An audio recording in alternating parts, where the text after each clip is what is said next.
अक्कलकोटी भिऊ नका ती आहे पाठी।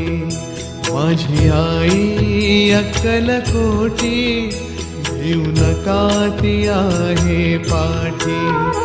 जीव भी भक्तांसाठी, जीव भी भक्तांसाठी तिचे नाम घेऊया ओठी। माझी आई अक्कलकोटी भिऊ नका ती आहे पाठी।